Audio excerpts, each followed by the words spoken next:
Assalamualaikum warahmatullahi wabarakatuh. Perkenalkan, nama saya Fadila Fairo dari kelompok 4. Baiklah, di sini kami mencoba menjelaskan materi mengenai measurement approach to decision usefulness dan measurement applications. Nah, yang pertama yaitu mengenai overview measurement approach atau pendekatan pengukuran, di mana pendekatan pengukuran ini bertujuan untuk pengambilan keputusan dalam memberikan implikasi yang lebih besar terhadap informasi nilai wajar dan disajikan dalam laporan keuangan. Kemudian pendekatan ini akan berguna apabila dalam penerapannya tidak mengorbankan atau mengurangi nilai substansi informasi laporan keuangan perusahaan. Misalnya, jika seorang investor secara kolektif tidak mampu atau belum mahir mengolah informasi sebagai teori efisiensi, mungkin kegunaannya itu akan ditingkatkan dengan penggunaan yang lebih besar dari nilai wajar dalam laporan keuangan yang tepat. Kemudian, mengapa akuntan itu bergerak menuju pendekatan pengukuran? Itu karena agar akuntan ini bisa meningkatkan pengambilan keputusan dan efisiensi pasar dan relevansi yang lebih besar. Dari nilai saat ini dapat memungkinkan investor biasa dalam meningkatkan pengambilan keputusan mereka. Nah, selanjutnya itu adalah apakah pasar sekuritas efisiensi sepenuhnya? Nah, yang pertama, agar bisa terbentuk suatu pasar sekuritas yang efisien, maka informasi dalam lapangan akan lebih berguna bagi para investor.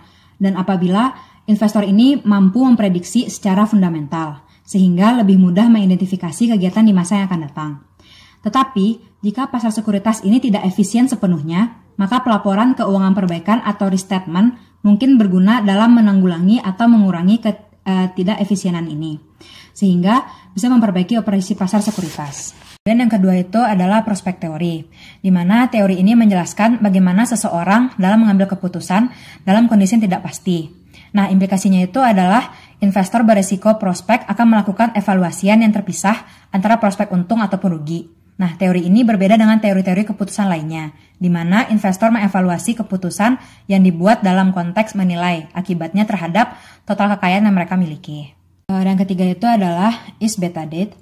Nah, beta itu sendiri adalah pengukur volatilitas return suatu sekuritas terhadap return pasar. Beta itu menggambarkan besarnya perubahan harga sekuritas tertentu dibandingkan dengan perubahan harga pasar. Nah, beta pasar ini dapat diestimasi dengan CAPM.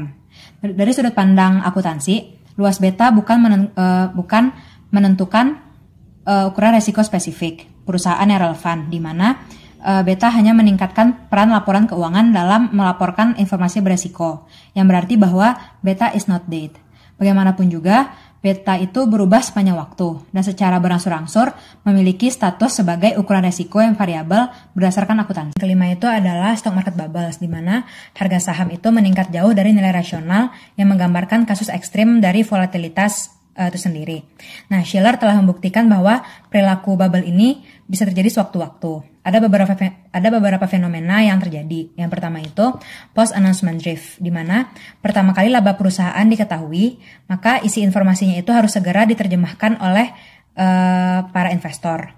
Dan terkait dengan harga pasar efisien.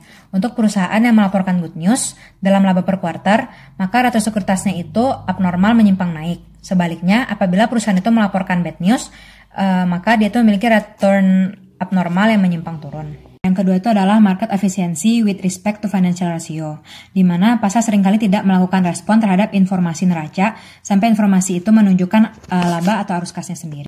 Nah, yang ketiga itu adalah market response to accrual, di mana pertama untuk memisahkan pelaporan laba bersih dari dalam arus kas dari aktivitas operasional dari komponen accrual. Ditunjukkan bahwa pada kondisi yang sama, pasar efisien seharusnya bereaksi lebih kuat terhadap $1 dari good news dalam laba bersih, jika dolar itu berasal dari arus kas operasional daripada dari akrual. Selanjutnya itu adalah discussion of securities market efficiency versus behavior finance, di mana arbitrage ini tidak mudah karena memiliki batasan, sehingga kemampuan pasar untuk menghilangkan kesalahan harga itu dihilangkan. Selanjutnya kita akan membahas mengenai efficient securities market anomalies. Nah, terdapat bukti yang mengauditkan bahwa investor yang rasional akan membentuk pasar yang efisien. Karena pasar ini tidak bisa merespon pada informasi secara pasti, seperti prediksi teori efisiensi. Nah, implikasinya itu seperti ukuran pasar tidak secara penuh efisien, terlihat dari kegunaan yang ditingkatkan dengan pentingnya pelaporan keuangan. Harga bisa dibiaskan ke atas atau ke bawah. relatif pada nilai fundamentalnya. Sehingga investor nasional termasuk analisisnya akan menemukan penilaian salah dan ini akan mengambil manfaatnya. Nah, efisiensi pasar itu mendukung perspektif dalam pengukuran. Selanjutnya itu adalah limits to arbitrage, di mana hal ini merupakan biaya yang terjadi oleh investor yang membatasi kemampuan mereka secara penuh dengan mengeksploitasi anomali. Nah, terdapat dua batasan, yaitu yang pertama, biaya transaksi dan resiko. Nah, terlihat dari investor institusi besar dengan biaya transaksi yang rendah dan manajemen resiko yang baik, itu bisa meningkatkan eksploitasi mereka terhadap PAD. Maka biaya dan resiko ini sebagai persisten anomali telah didukung. Selanjutnya kita akan membahas mengenai advance of average investor rationality. Yang pertama itu ada dropping common knowledge, di mana pada kasus CAPM, investor ini diasumsikan sudah mengetahui mengenai beta saham. Jadi ketika investor itu membuat keputusan dengan dasar kepercayaan mereka atas kepercayaan orang lain, daripada kepercayaan mereka terhadap states of nature yang relevan. Hal ini karena kepercayaan investor itu bersifat rasional, sehingga akan menghasilkan perilaku harga saham seperti pada behavioral finance yang diprediksikan. Kemudian yang kedua itu adalah dropping rational expectation, di mana dalam menghadapi resiko estimasi, investor rasional akan belajar dari waktu ke waktu. Ini menunjukkan bahwa perilaku investor yang rasional dapat menciptakan perilaku harga saham yang mirip dengan anomali. Nah, selanjutnya itu adalah securities market inefficiencies, di mana harga sekuritas dapat meningkat secara signifikan dari harga market efisien. Pasar sekuritas yang cukup dekat dengan efisiensi penuh, sehingga akuntan dan pembuat standar dapat dipandu oleh teori ketika harga likuiditas memegang investor. Kemudian sekuritas itu akan menjual harga karena membutuhkan uang atau takut bahwa harga itu akan menurun lebih jauh. Rahmadayanti, saya akan menjelaskan tentang alasan lain yang mendukung pendekatan pengukuran. Mengapa measurement perspektif mengusulkan untuk memasukkan informasi yang lebih relevan ke dalam laporan keuangan pokok? Padahal di dalam teori pasar modal yang efisien berimplikasi bahwa catatan kaki dan juga pengukuran saja sudah cukup. Di sini informasi perspektif dan juga historical cost juga digunakan untuk pengungkapan penuh untuk manfaat informasi bagi para investor. Di sini pengungkapan tidaklah penting. Yang terpenting di sini adalah informasi dari investor bergerak cepat untuk bereaksi cepat dalam informasi dari akuntansi. Di sini riset empiris efisien pasar modal telah mengkonfirmasi bahwa setidaknya laba bermanfaat bagi sektor pasar itu sendiri.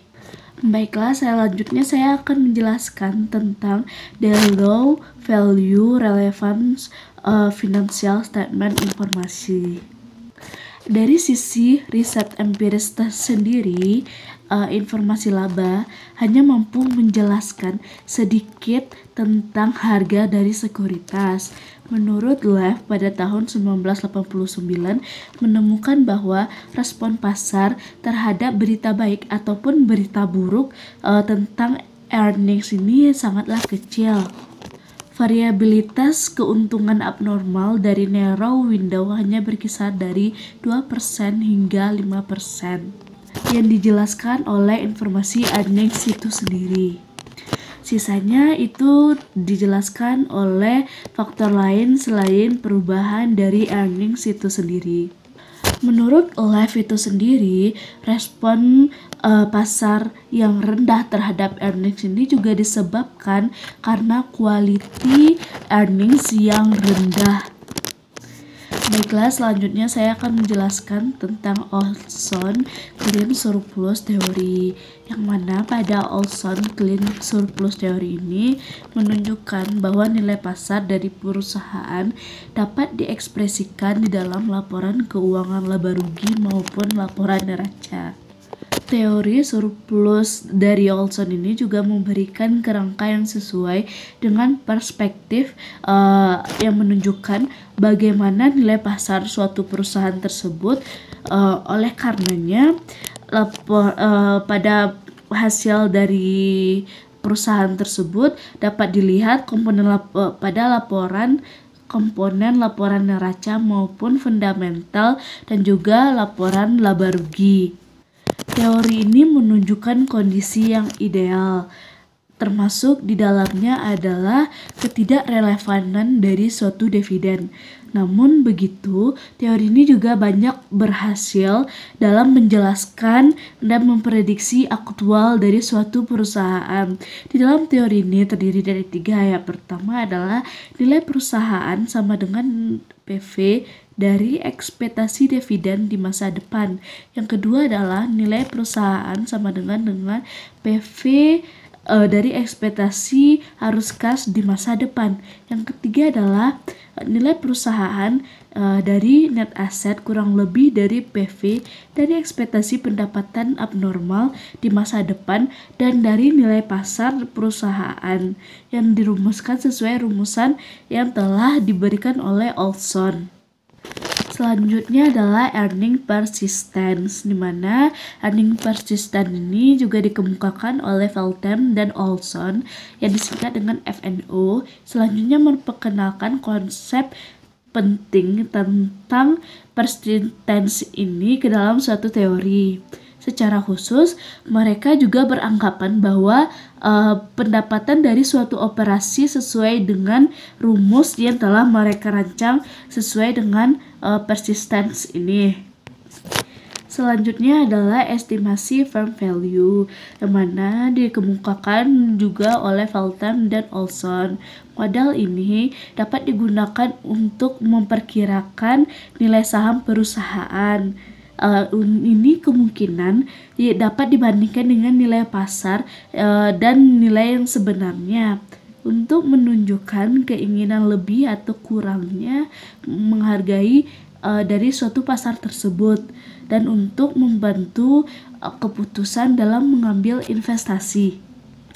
Selanjutnya adalah saya akan menjelaskan tentang empirical study of the clean surplus model, di mana teori ini juga menunjukkan mengasumsikan bahwa kondisi ideal termasuk dividen yang tidak relevan. Namun demikian, teori ini juga memberikan banyak keberhasilan dan menjelaskan dan memprediksi nilai aktual dari suatu perusahaan, di mana garis besar teori ini adalah didasarkan kepada versi sederhana yang dikemukakan oleh Feltham dan juga Olson yang dikemukakan pada tahun 1995.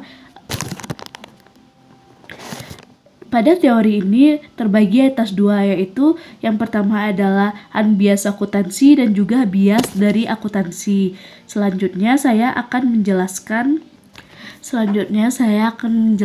tentang auditor legal liability. Di sini akuntan menghadapi resiko tuntutan hukum apabila akuntan tersebut mengaudit yang lebih besar apabila aktivitas tersebut dinyatakan lebih besar dibandingkan apabila aktivitas tersebut dinyatakan lebih rendah.